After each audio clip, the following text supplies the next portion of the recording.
My name is Martin Holloway, and at 62 years old, I thought I had already seen the sharpest edges life had to offer. I was wrong. What I didn't know was that an ordinary Tuesday morning would become the day something inside me finally cracked. It started with a knock, 3 brisk raps on my front door. When I opened it, my elderly neighbor, Mrs. Peterson, stood smiling brightly, her tablet clutched in her hands. "Martin," she said breathlessly, "I had no idea your Stella was getting married. My friend just sent me photos from the ceremony. Look, look." She was radiant. I froze. Married. The word tasted strange in my mouth. Before I could ask anything, she turned the screen toward me. And there it was. A polished, stunning photo of my daughter in an elegant white gown, laughing under a shower of white petals. At her side stood her longtime boyfriend, Albert, looking polished in a pale gray tux. Behind them, dozens of guests clapped and cheered against the backdrop of what looked like a luxury outdoor venue. The caption read, "Yesterday was magical. Yesterday." My hands instinctively tightened around the edge of the doorframe. When was this taken?" I asked. "Yesterday afternoon," she repeated, smiling. "You must be so proud." I nodded numbly, murmured something polite, and closed the door as gently as I could. The moment the latch clicked shut, my knees nearly gave out. My daughter, my only child, had gotten married yesterday, and I hadn't even known she was engaged. I fumbled for my phone, my heart beating so loudly I could barely hear myself think. I called Stella, straight to voicemail. I tried again and again, but the result never changed. Panic rose in my throat. With shaking hands, I pulled up Albert's number instead. He answered on the 3rd ring. "Hey, Martin," he said casually, as though we were old friends. "Something wrong?" I didn't bother hiding the hurt in my voice. "I just found out you and Stella got married. Why wasn't I told? Why wasn't I invited?" There was a pause, followed by a sigh, one that carried irritation, not remorse. "Well, we decided to keep it small. Only close people. People who fit the vibe of the ceremony. Nothing personal. Nothing personal." I felt those 2 words carve a hollow space in my chest. "Albert," I said quietly. "I'm her father." "Yeah, and it's not about that," he replied, sounding bored. "Stella wanted the atmosphere to be perfect. A certain standard. We didn't want anything awkward. Awkward. A polite way of saying I didn't match the image they wanted to project." I stood alone in my kitchen. The same kitchen where Stella and I once shared Saturday morning pancakes, where she once giggled endlessly over her school stories. And now I wasn't even worthy to sit in the back row of her wedding. "Where is she?" I asked. "She's exhausted," he said. "We just got back from a quick honeymoon in Napa. Amazing place. Pricey too." That last part he said with pride, like he wanted me to be impressed. I wasn't. When the call ended, I stared at the quiet screen, my own reflection distorted in the glass. 1,000 memories flooded me. Stella running through sprinklers at age 7, clutching my hand at her mother's funeral, calling me every night during her first college semester, complaining about cafeteria food. Somewhere, somehow, I had lost her. Later that night, she finally called. "Daddy, I'm sorry you saw the photos like that," she whispered. "Why didn't you tell me?" I asked, my voice breaking despite my best efforts. "It wasn't really my decision," she said hesitantly. "Albert's family paid for everything. They had expectations. Standards." There it was again, standards, image, expectations. Words that made me feel like a stain they didn't want on their pristine wedding album. "I raised you," I whispered. "I deserved to be there." Silence stretched, heavy and suffocating. "It wasn't about deserving, Daddy," she said. "It was about what fit." What fit? I barely slept that night. I kept imagining an empty chair where I should have been.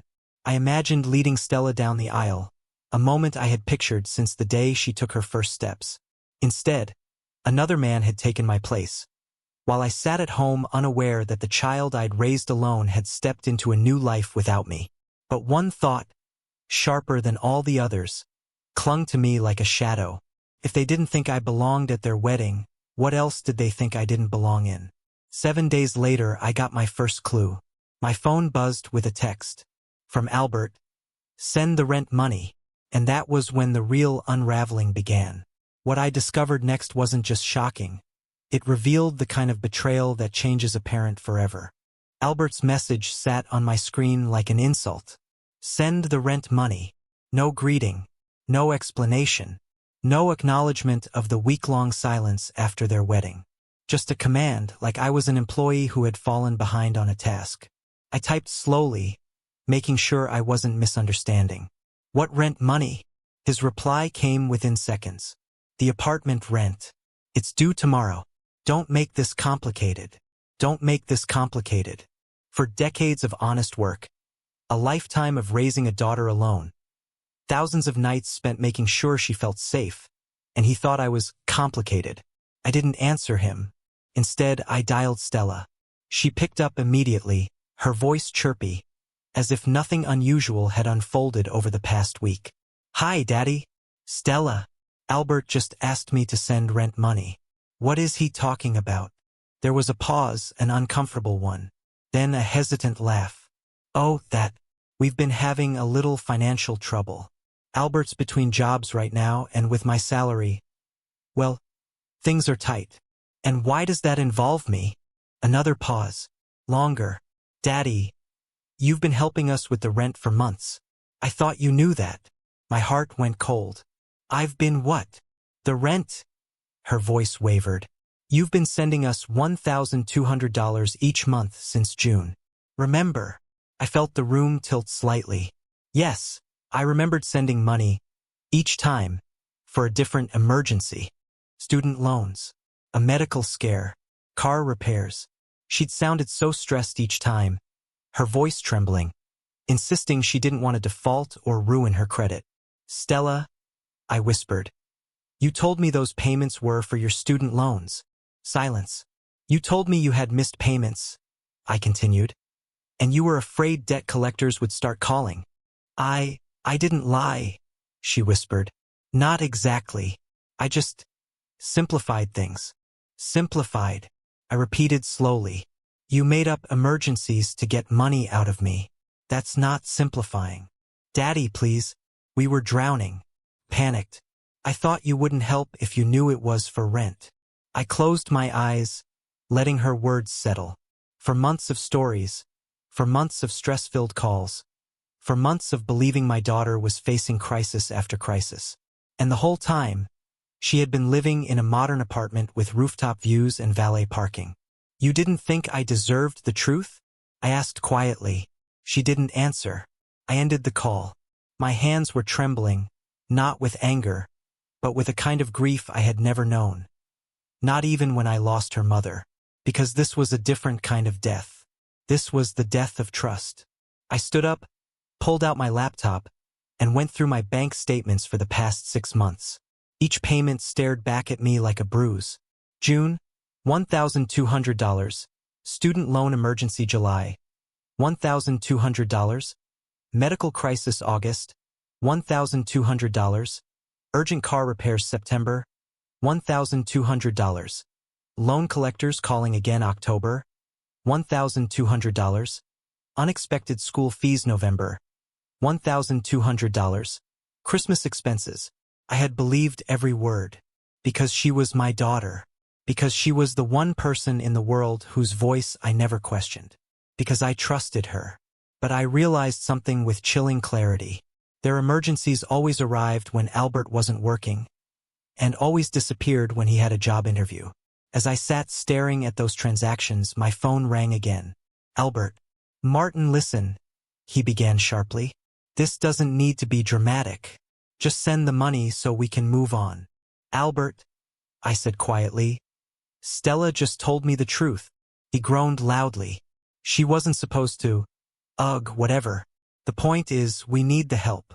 You lied to me. So what? People lie sometimes. That's life. No, I said firmly. People lie when they're hiding something. What are you hiding, Albert? Why do you need my money? He scoffed.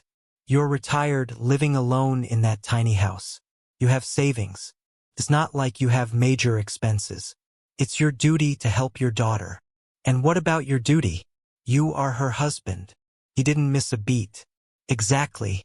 And as her husband, it's my job to manage our finances. Which is why I'm saying, send the money.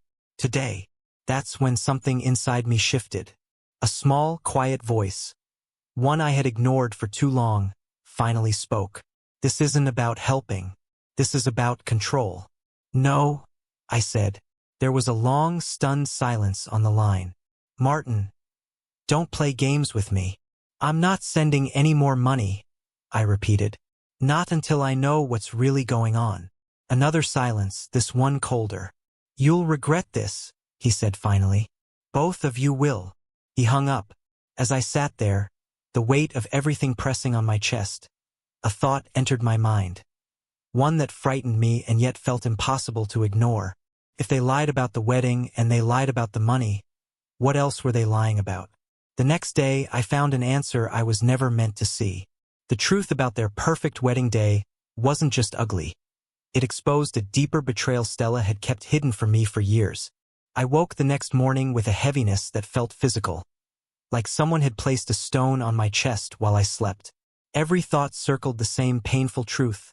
My daughter, my Stella, had lied to me for months. Lied easily. Lied repeatedly. Lied with a trembling voice and tears I now realized weren't sadness but strategy. But I wasn't prepared for what came next. It began again with Mrs. Peterson. She knocked gently, her voice cheerful as always. Martin, dear, I hope you don't mind, but I showed my sister those wedding photos. Your Stella looked like she stepped out of a magazine. Such a lavish affair. Lavish. That word ignited something uneasy in me. What do you mean, lavish? I asked. Oh, the venue alone must have cost a small fortune, she said casually. My niece's coworker got married there. The Grand Crest Pavilion. $20,000 just for the reservation. $20,000. My stomach dropped. Albert had described the event as a small gathering. Only special people. Nothing big. But the photos she showed me on her phone told a different story. A panoramic shot of gleaming chandeliers. Rows of imported orchids. Guests in cocktail attire. A 5-tier cake surrounded by ice-sculpted swans. A band. An actual live band. Performing under a silk-draped canopy. This was not a modest wedding. This was a production. A production I had not even been deemed worthy to watch from the shadows.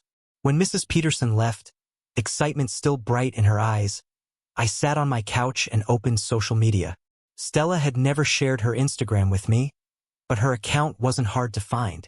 Within seconds, I was staring at the life she lived. One she never showed me. There it was, the wedding album, dozens of photos, high resolution, professionally edited. Every angle and moment captured. The caption beneath the main photo read, "The most perfect day with my perfect husband." Couldn't have asked for better families on both sides. Both sides. My throat tightened. I scrolled through the comments. You two look incredible. Your in-laws did an amazing job. That venue is breathtaking. Albert's parents really went all out. Albert's parents. So they had money. More than enough money to cover an extravagant wedding. Enough money to buy chandeliers and imported flowers and a high-end venue. But not enough kindness to include the father who raised the bride alone. I kept scrolling. Past photos of Stella laughing with Albert's mother. Past glamorous shots of her mingling with guests. Past images of a dance floor filled with people who felt like strangers intruding into the story of my child's life. And then I saw something that stung deeper than all the rest. A photo from 2 months earlier. Stella seated at an elegant restaurant, her hand resting comfortably on Albert's mother's arm. The caption, "Blessed to have in-laws who treat me like their own daughter." The comments overflowed with heart emojis and endearments. But I noticed something else, something subtle but unmistakable. In almost every picture, Stella wore outfits far more expensive than anything she used to buy. Her hair was professionally styled. Her nails always done. Her smile was wider, brighter, but somehow emptier, as though she was auditioning for a life rather than living it. I closed the app. A strange mixture of anger and sorrow swirled inside me, forming a storm I didn't yet know how to control. Later that afternoon, I needed answers that Stella wouldn't give. So I called Jim, my neighbor whose son worked at the same art gallery where Stella was employed. "Jim," I said carefully, "your boy still working at the gallery downtown?" "Oh, sure," he responded. "That place is booming. Really high-end clients. He says Stella is doing amazingly well. Manager's track. Good salary. Around 60,000, I think. 60,000. With Albert unemployed. With a luxury apartment. With constant shopping and weekend trips." I finally understood something. They weren't struggling financially. They were struggling to maintain a lifestyle far beyond their reality. And they had elected me as their silent investor. The next morning, I drove to their apartment complex, and I froze in place. The building was enormous. A shimmering structure of glass and stone, with private balconies, a water garden, a gated entrance with a uniformed doorman, and a parking garage filled with luxury cars. A silver BMW, Albert's, sat in a reserved spot, shining in the morning sun. The sign at the entrance caught my eye. Luxury suites starting at $2,900 per month. My $1,200 was not the rent. It wasn't even half. They weren't drowning, they were indulging. They weren't desperate, they were entitled. They didn't need saving, they needed boundaries. When I got home, I found a voicemail from Stella, her voice fragile. "Daddy, Albert said you were upset. Please call us. We can explain everything. We're not bad people. We just need you to understand." But I understood perfectly. For the first time in my life, I saw my daughter not as the girl I raised, but as the woman she had become, someone I barely recognized. That evening, after hours of pacing and rereading bank statements, I sent Albert a message. "We need to talk. In person." What happened next would expose the full truth and confirm my worst fears about the man my daughter married. When Albert arrived at my home demanding answers, I finally saw the side of him Stella had been hiding from me, and it was far darker than I imagined. Albert showed up the next morning, much sooner than I expected. I heard the sharp slam of a car door, then heavy footsteps pounding up my driveway. When I looked through the front window, his BMW was parked crookedly behind my old Honda, blocking it in as though he owned the place. A moment later, my front door shook from the force of his knock. "Martin," he yelled, "open up. We need to talk." I considered pretending I wasn't home, but the truth was, some battles couldn't be postponed. So I opened the door. Stella stood behind him, wrapped in a long coat even though the day was warm. Her eyes were red, either from crying or from lack of sleep. Albert didn't look at her. His glare was fixed on me, cold and sharp. "We're coming in," he said. "No," I replied, stopping him with my palm against the doorframe. "We talk outside." He snorted. "Don't be ridiculous." He pushed past me anyway, walking directly into my living room like it belonged to him. Stella followed quietly, wiping her cheeks. Albert planted himself in the middle of the room, arms crossed. "Let's get something straight. This little stunt, this no more money thing, it ends today." I stayed near the doorway. "It's not a stunt," I said calmly. "It's a boundary." Albert let out a laugh that sounded more like a bark. "A boundary? Martin, you're Stella's father. That means support. Financial support. Emotional support. All of it. Support," I repeated. "Not blind funding. Not being manipulated." Stella flinched. Albert took a step closer. "You're overreacting to a few white lies. So what if we didn't tell you what the money was for? You helped us. We said thank you. Everyone wins." "No," I said quietly. "Everyone doesn't win." His jaw tightened. "You can afford it," he continued. "You're retired, debt-free, living in a paid-off house. What else do you have to spend money on? That's not your decision to make." Albert waved his hand dismissively. "This isn't about decisions. It's about family obligations. You owe Stella, after everything she's been through." That struck a nerve. "What exactly do you think she's been through?" I asked. He shrugged. Life, stress, expectations, responsibilities. Way more than you dealt with. My patience thinned. Albert, I said firmly, you have been unemployed for 6 months. You live in a luxury apartment you cannot afford. You spent thousands on a wedding I wasn't invited to. And now you're telling me I owe you something. He turned bright red. I didn't say me. I said Stella. She deserves financial support. She deserves honesty, I corrected. He slammed his hand on the back of my couch. Stella jumped. Honesty? He shouted. You want honesty? Fine. Here's honesty. Stella needs to fit in with my professional circle. Image matters. Having a father who, he gestured toward the room, lives like this? It doesn't help. I stared at him, stunned. He continued. My parents already think she could have married someone higher status. You not being at the wedding was a compromise. A compromise? I whispered. I raised her alone. And you cut me out of the most important day of her life because your parents thought I wasn't good enough. He didn't even hesitate. Pretty much. Stella's breathing hitched, but she said nothing. Her silence was worse than anything Albert had said.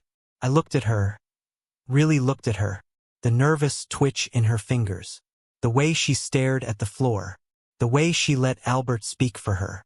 Stella? I said softly, do you agree with this? Tears gathered in her eyes. I don't want arguments, she whispered. I just want us to stay in our home. Your home, I said. It's a luxury complex, Stella. It's not a necessity. It's a choice. It's our life, she said more firmly. You don't understand our world. There it was. The line I never imagined hearing from my own daughter. Albert sensed the shift and pounced on it. Exactly, he said, stepping closer. You don't understand our world, but you can still support it. That's what families do. What families do, I repeated. Except, when it was time to include me in the wedding, suddenly I wasn't family. That was strategy, Albert said. Not personal. Strategy, I murmured.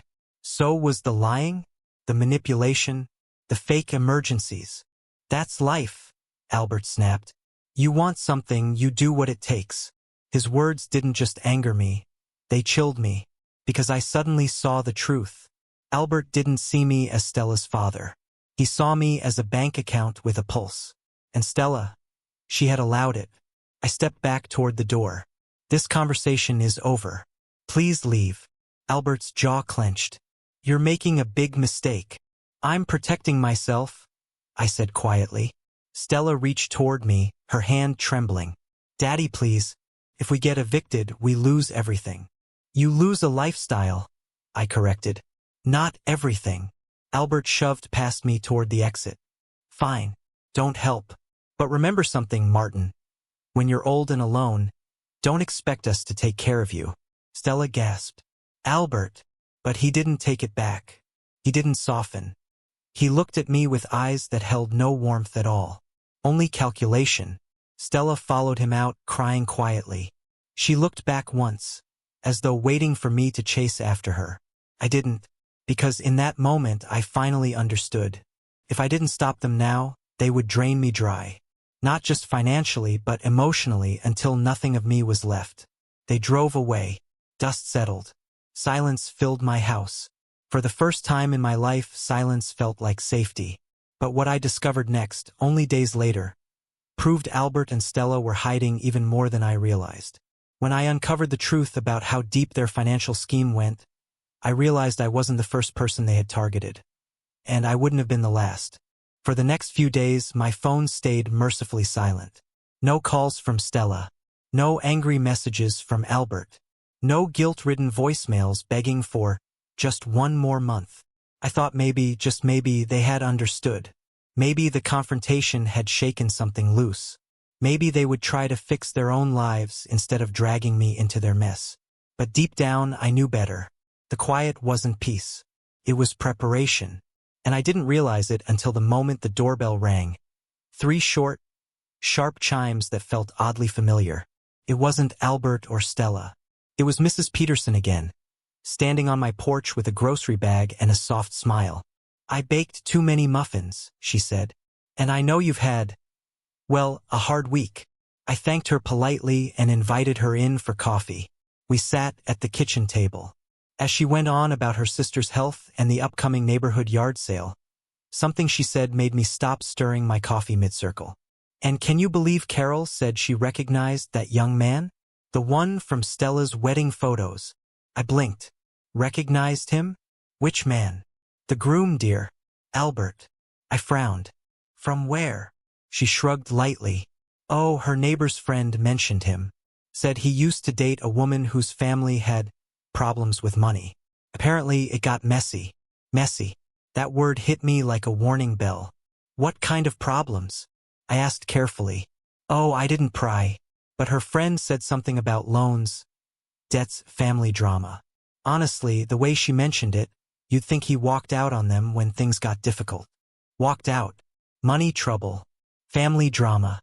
Something cold crawled up my spine. "Mrs. Peterson," I said slowly, "do you know the woman's name? Or her family's name?" "No idea, dear. But let me ask Carol. She remembers everything." By the time she left, my heart was beating too fast, my mind spinning. I knew Stella had been manipulated, but manipulated into what? Pattern? A habit? A game Albert had played before? I didn't want to speculate, so I started digging. Nothing invasive. Just looking. Searching public records. Checking social media. Listening closely to the things Stella had let slip over the past 2 years. And it didn't take long. Albert had a past. A long trail of financial misunderstandings and abruptly ended relationships. His ex-girlfriend's grandmother had filed a small claims complaint 2 years earlier for unpaid financial agreements. A former coworker had posted vague but bitter messages referring to him as a user. An online review from a landlord mentioned past tenant complications regarding overdue payments. Piece by piece, a picture formed. Picture I didn't want to see. Albert wasn't unlucky. He was deliberate. He had a pattern of attaching himself to families with stable finances and extracting what he needed before moving on. And this time he had found a perfect situation. A daughter eager to impress a new social circle. A father with a retirement nest egg. A dynamic where guilt and obligation could be weaponized. Stella was part victim, part participant. That realization hurt more than anything else. But the final piece of the puzzle came from someone I never expected. My neighbor Jim called me late one evening. "Martin, you busy?" "No, what's going on?" Jim exhaled.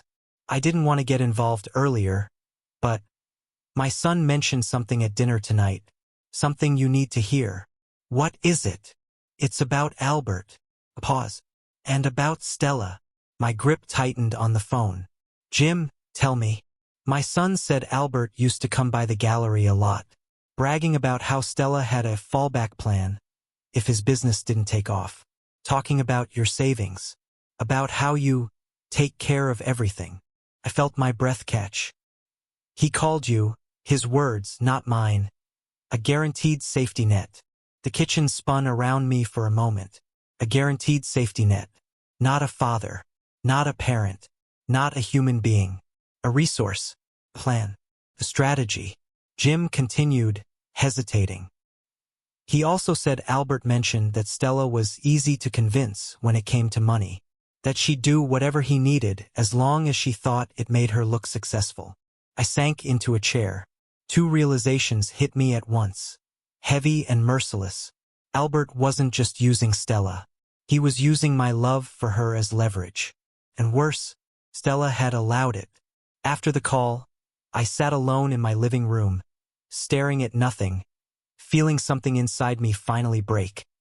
Not in anger, but in clarity. This wasn't just about rent or lies or being excluded from a wedding. This was exploitation. Strategic. Targeted. Learned. And I was done being the willing target. But little did I know, the moment I began pulling back, the situation was about to escalate. Because people like Albert didn't tolerate losing control. And people like Stella, caught between love and guilt, didn't know how to step away cleanly. 2 days later, the next chapter began. with a visit from someone I never expected.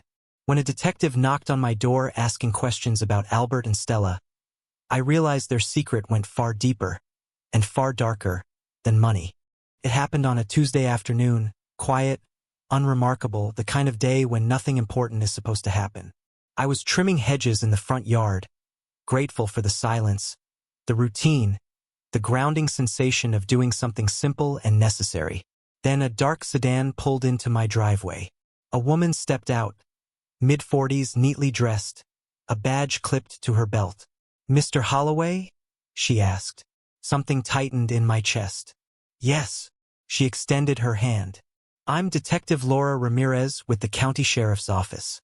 I'd like to speak with you if you have a moment." A detective. For a second, I forgot how to breathe. "Is Stella okay?" I asked immediately. "Did something happen to her?" "She's safe," the detective said quickly. "This isn't about physical harm.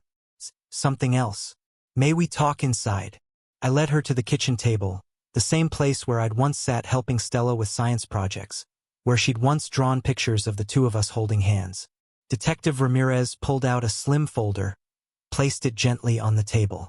"Mr. Holloway," she began, "we're investigating a case involving multiple reports of financial manipulation and exploitation by an individual named Albert Morrison, your son-in-law." My heart dropped. She continued, her voice steady and professional. "Your name came up during interviews. Several times." "Came up how?"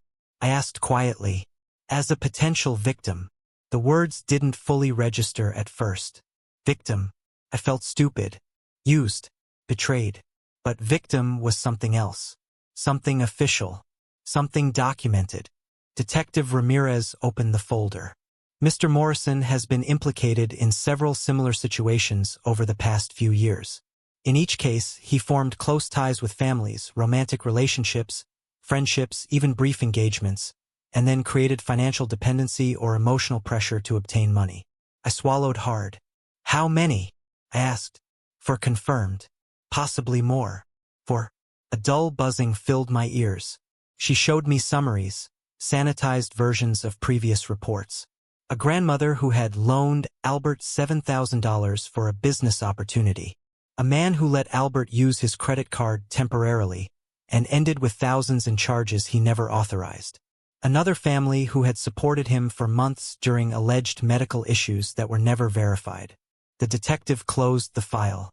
"Mr. Holloway, 3 weeks ago, your daughter came to our office." My head snapped up. "Stella came to you?" She nodded. "She reported that Albert had been financially exploiting you without her knowledge. She claimed she discovered what was happening only recently." The room felt suddenly colder. "That's not true," I said slowly. "Stella asked me for the money herself. She told me the stories. She made the calls." Detective Ramirez studied my face. "You're certain?" "Yes," I said firmly. "Every lie came directly from her. Albert was involved, yes, but Stella participated. Willingly. But in her statement," the detective said, "she insisted she was coerced, that Albert pressured her into going along with his lies. She's positioning herself as another victim. That hurt more than I expected." "She lied to you, detective. So you would be willing to give a formal statement contradicting hers?" "I would." She made a few notes, then paused. "There's something else you need to know," she said. "Stella has filed for divorce." I sat back, stunned. "She's divorcing Albert?" "Yes." According to her, she discovered his history, realized she was manipulated, and wants to distance herself. The detective hesitated. "But Mr. Holloway, because your statements conflict, we need to understand your perspective clearly. Did Stella ever give you the impression she was being pressured? Threatened? Forced?" I shook my head. "No." She was calm, convincing, even practiced at times. She cried when it benefited her. She changed her tone when she sensed hesitation. She wasn't pressured. She was complicit. Detective Ramirez nodded slowly, absorbing that. "Then we will need to conduct a deeper investigation." She closed the file with a soft snap. "Mr. Holloway, I know this is difficult, but you have an important decision to make." What decision? I asked. If charges move forward, your participation will matter. You'll need to confirm what happened. You may need to testify. This could affect both Albert and Stella. I stared at the table, memories flashing before me. Stella sleeping on my chest at age 3, Stella learning to ride a bike, Stella calling me after her first heartbreak, Stella holding my hand at her mother's funeral, and then Stella crying in my living room, demanding rent money, insisting I didn't understand her world, walking out without a shred of remorse. I'll tell you the truth, I said quietly. Nothing more, nothing less. Detective Ramirez rose, thanked me, and handed me a card. When you decide how you want to proceed, call me. When she left, the house felt impossibly silent. But inside me, something loud was breaking. Stella wasn't just rewriting the narrative. She was protecting herself at all costs. She wasn't trying to make things right. She was trying to make herself look innocent. And she was willing to let her father become collateral damage. The next day, I discovered just how far she was prepared to go. When Stella asked to meet me, just to talk, I thought she wanted forgiveness. Instead, she revealed a truth that shattered the last piece of the daughter I thought I knew. Stella called me 3 days after Detective Ramirez's visit. Daddy, it's me. Her voice was soft, careful, like someone approaching a skittish animal. But it wasn't gentleness I heard. It was fear. Fear of consequences. Fear of exposure. Fear of losing control of the narrative she was trying desperately to rewrite. What do you want, Stella? I asked, keeping my tone neutral. I need to talk to you, she whispered, face to face, not on the phone. I'm not comfortable meeting at my house. She let out a shaky breath. I understand. There's a park near the old library. The one we used to go to. Remember? Could we meet there?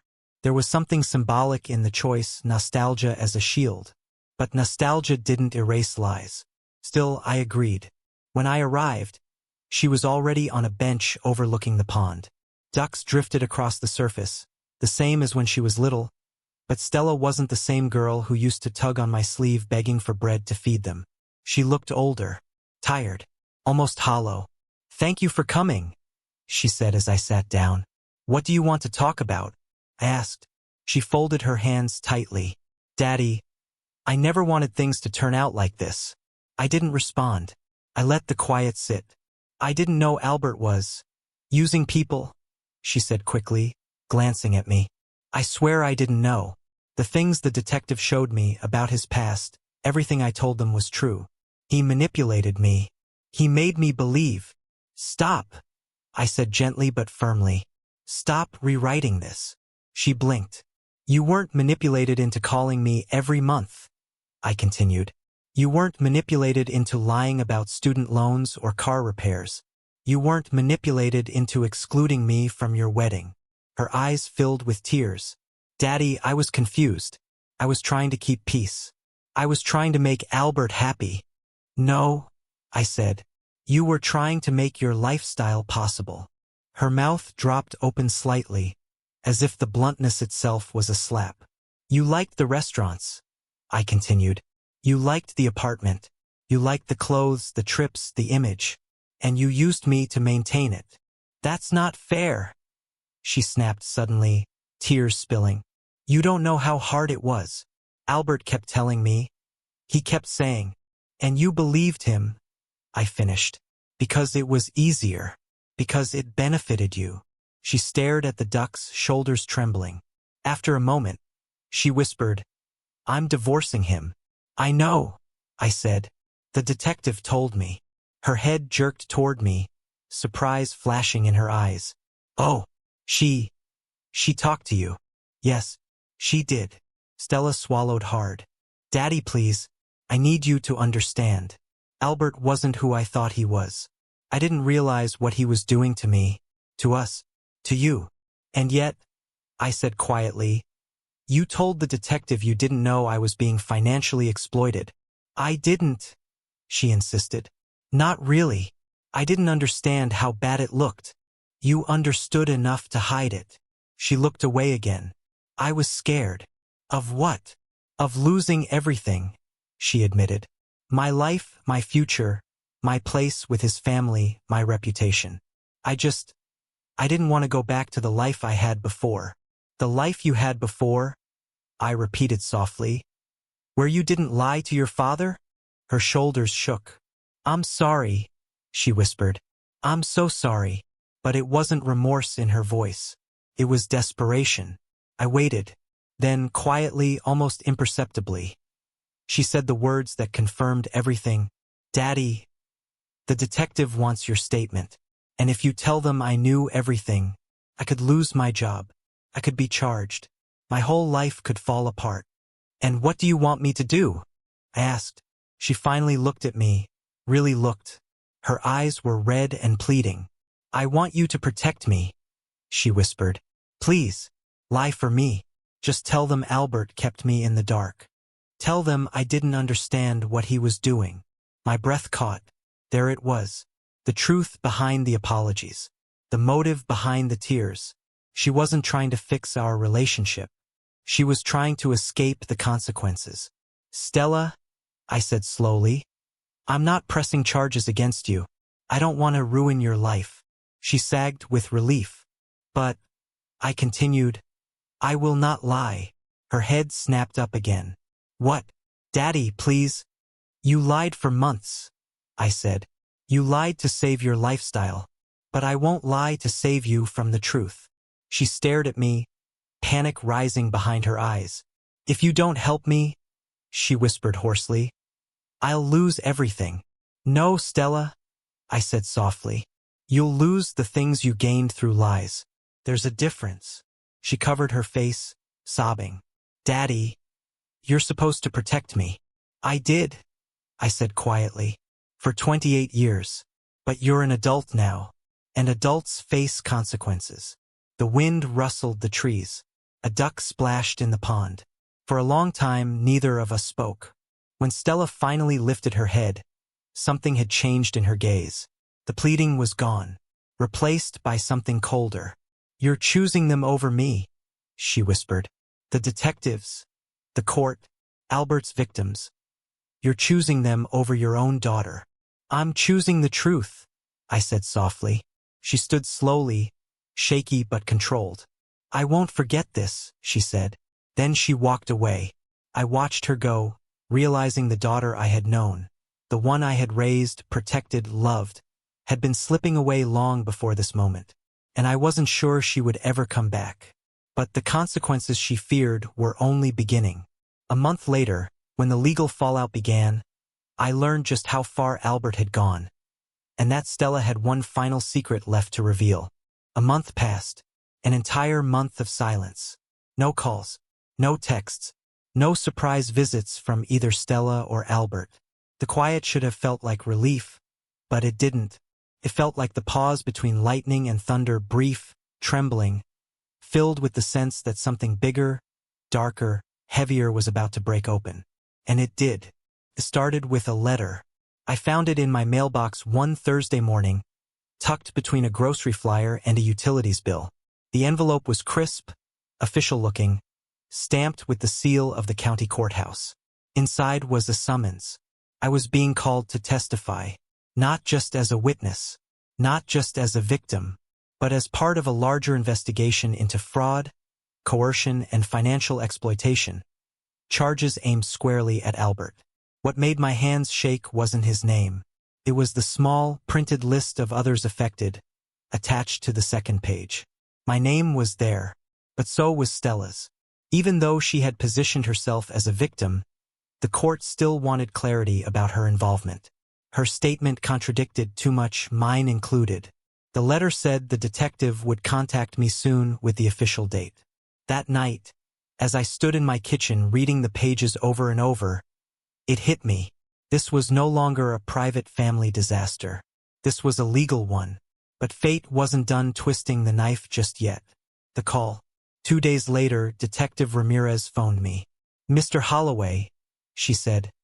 Albert's been arrested. I sat down slowly. For what, exactly? There are multiple charges. Fraudulent misrepresentation, coercive financial abuse, identity manipulation, and theft.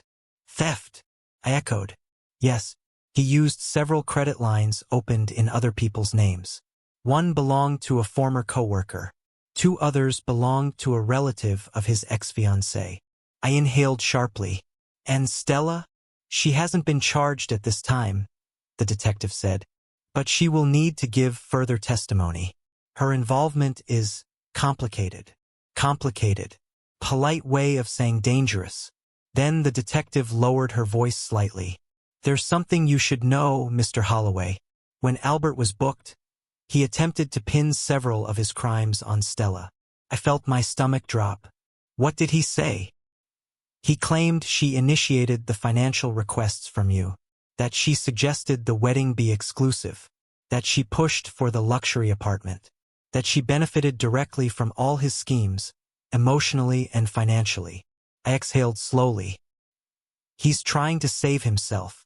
Yes, she said, which is why your testimony matters.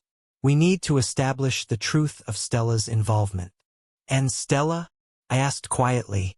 Has she said anything since? Detective Ramirez paused. She updated her statement, she finally said. She now claims Albert emotionally manipulated her into lying to you, that she didn't understand the full extent of what she was doing. I closed my eyes, the narrative shifting again, always shifting, always bending around whatever kept her safe, always bending away from the truth. The last secret. A week before my scheduled testimony, something unexpected happened. Stella came to my house, not unannounced. She called first, her voice noticeably flatter, drained of the desperation she'd shown at the park. Daddy, I need to talk to you, please. It was late afternoon when she arrived. She looked thinner, paler. Her clothes hung differently, as if she'd stopped caring how she presented herself. We sat in the living room, the same place where she once curled up in my lap to watch cartoons, where she'd confessed her teenage fears, where she had last cried in anger before walking out on me. Daddy, she began, I'm not here to ask you to lie. That was new. I'm here because there's something I haven't told you. I braced myself. She took a breath. I'm pregnant. The words didn't hit like a blow. They hit like a collapse, everything folding inward. How far along? I asked quietly. 10 weeks. 10 weeks. She and Albert had still been together then. Still manipulating me. Still chasing money and image and lies. Does Albert know? She shook her head. I found out after I left him. After the divorce papers were filed. I didn't tell him. A long silence hung between us. Daddy, I don't want my child to be part of his life. I'm terrified he'll try to get custody if he finds out. And what do you want from me? I asked carefully. Her voice cracked. I want you to support my statement. To tell the court the truth. The real truth. I want to protect my baby. And I can't do that if Albert thinks he can use me again. I studied her face. For once, there was no performance. No practiced tears. No dramatics. Just fear. Real fear. And something else, something I hadn't seen in a long, long time. Humility. But I also knew Stella's truth was only half the truth. And the courts wouldn't decide based on fear or emotion. They would decide based on facts. I will tell the truth, I said. She nodded. I know. And that's enough. As she stood to leave, she hesitated at the doorway. Daddy, I don't expect forgiveness. But someday, I hope you'll meet your grandchild. My throat tightened. I will, I said. When the time is right. She left quietly, and I stood in the silence of my home, realizing something profound. Stella's story was not finished. Neither was mine. Neither was Albert's. And the biggest fallout, the courtroom battle, was still ahead. On the day of my testimony, Albert revealed a final, shocking accusation. One meant to destroy me and rewrite the story entirely. The courthouse felt colder than I expected. Not physically, though the marble floors and high ceilings held a chill, but emotionally. The atmosphere inside was thick with tension, quiet conversations, and the kind of sterile calm that hums before something irreversible happens. Detective Ramirez met me in the hallway outside the hearing room. Mr. Holloway, she said, offering a reassuring nod. "Thank you for coming. Your testimony is important." I nodded back, though truthfully my heartbeat felt like it was lodged somewhere in my throat. "Where's Stella?" I asked. "She's in a separate witness room," the detective replied. "She'll give her statement after yours." I almost asked if Stella was alone, but I stopped myself. Some questions were too painful to voice aloud. "Albert," I finally said. Detective Ramirez's jaw tightened slightly. "He's already inside with his attorney. Albert, my son-in-law, almost family, now sitting behind a table meant for defendants accused of fraud and exploitation. How did it come to this?" We walked in. The hearing begins. The room was modest. Plain walls, oak tables, the judge's bench elevated only slightly. Albert sat on one side with a sharp-suited lawyer, arms crossed, expression unreadable. His eyes flicked toward me, and something flickered there. Anger or calculation. I couldn't decide which. I sat on the opposite side beside the prosecutor. The judge entered. Everyone stood. Everyone sat. The formalities washed over me, distant and muted. Then Albert's lawyer spoke. "Your Honor, my client maintains that he was acting under pressure from Ms. Stella Holloway, who orchestrated and directed all financial communications with her father. She deceived both my client and her father for personal gain." My stomach twisted, but the lawyer wasn't finished. "In fact, we are prepared to present evidence that Mr. Martin Holloway willingly funded these expenses in exchange for continued emotional influence over his daughter." I blinked. "What?" The lawyer continued smoothly, confidently, as though reading from a script. "Our client claims Mr. Holloway used money as leverage, that he has a long history of financially controlling his daughter, that these payments were not exploitation, but part of a toxic, coercive pattern of parental manipulation." The air left my lungs. Albert looked directly at me and gave the faintest smirk. He was fabricating an entire narrative, repainting himself as the victim and me as some controlling dictator who bought affection with rent money. I clenched my jaw, but the prosecutor placed a steadying hand on my arm. "It's just posturing," she whispered. "Stay calm." But I could feel something boiling. Anger, disbelief, betrayal layered on betrayal. The judge turned to the prosecutor. "Does the state have a response?" "Yes, Your Honor," she said firmly. "We do, and we intend to demonstrate that this narrative is completely manufactured." She stood. "The state calls Mr. Martin Holloway to the stand." My testimony. I stood, walked to the witness box, raised my hand, swore the oath, and sat. The prosecutor began with gentle questions.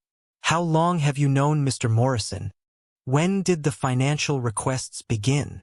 Were you aware of any previous financial issues involving Mr. Morrison? At any point, did Mr. Morrison directly ask you for money?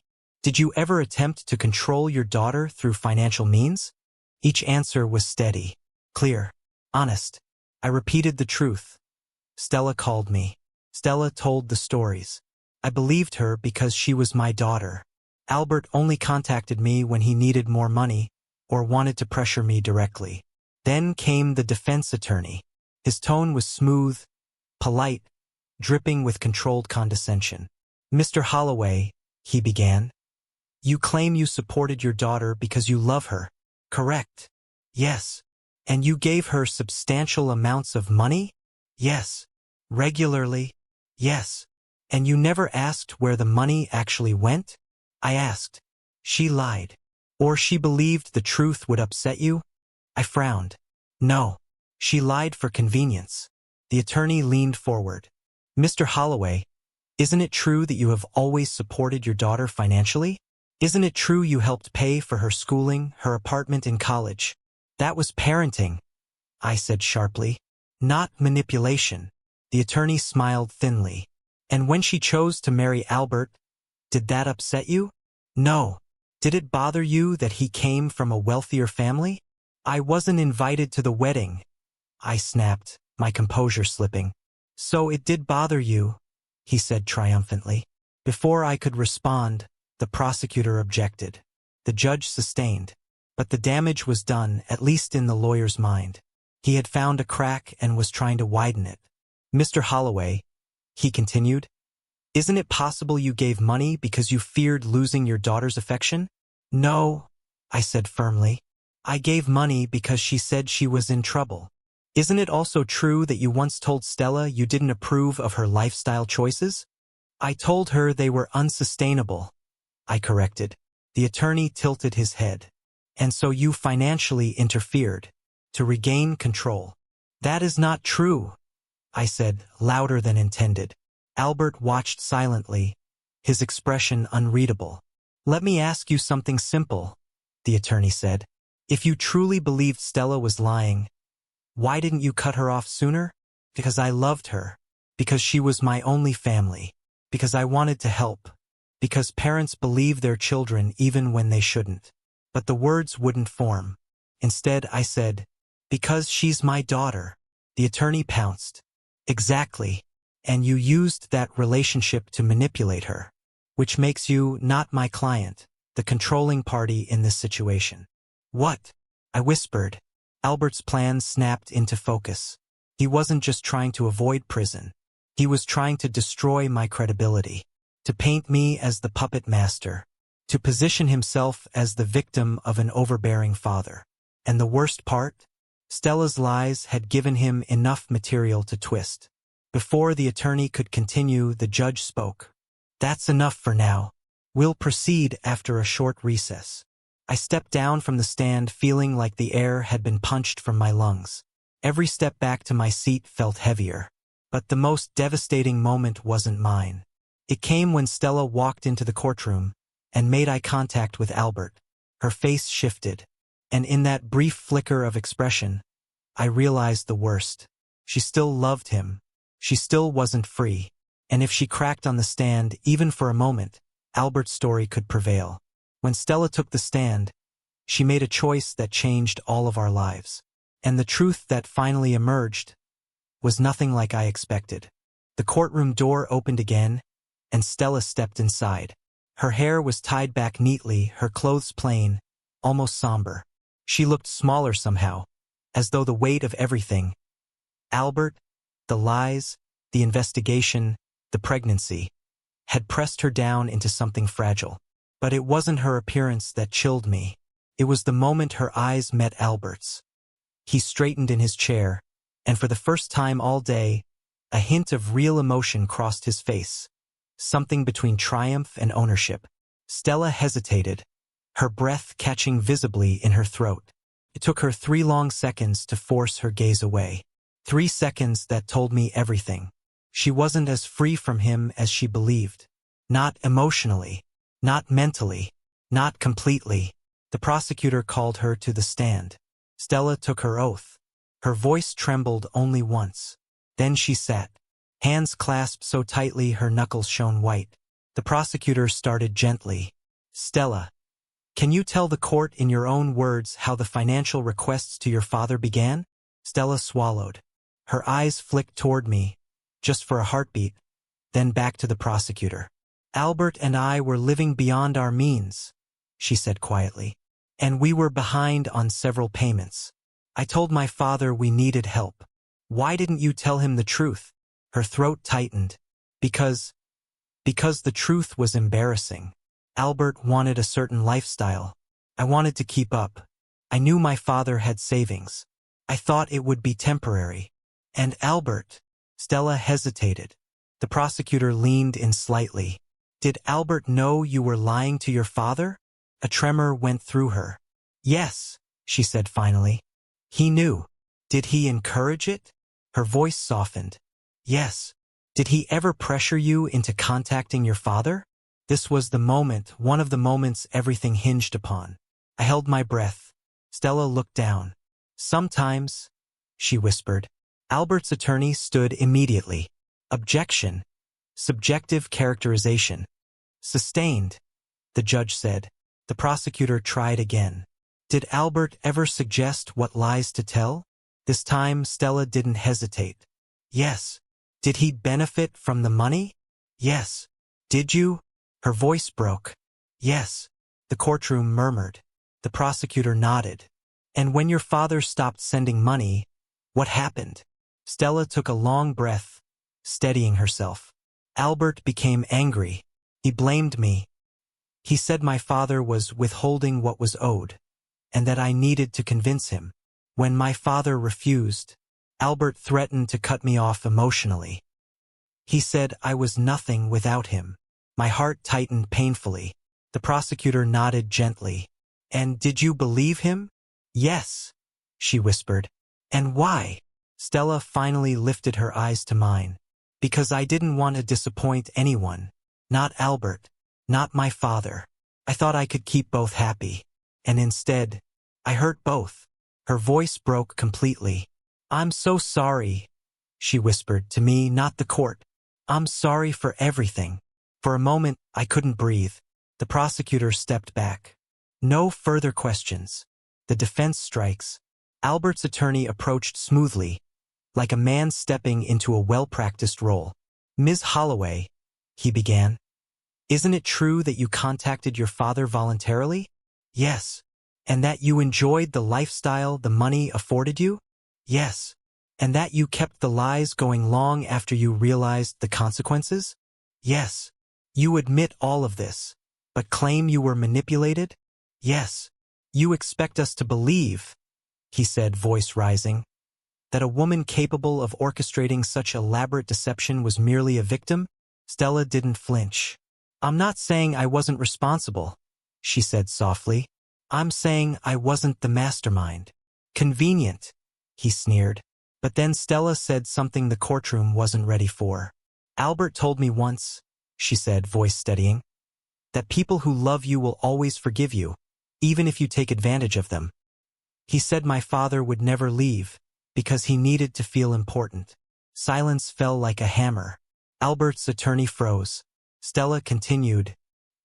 He said if anything went wrong, we could blame my father, that people would believe an old man with a guilt complex would manipulate his daughter with money.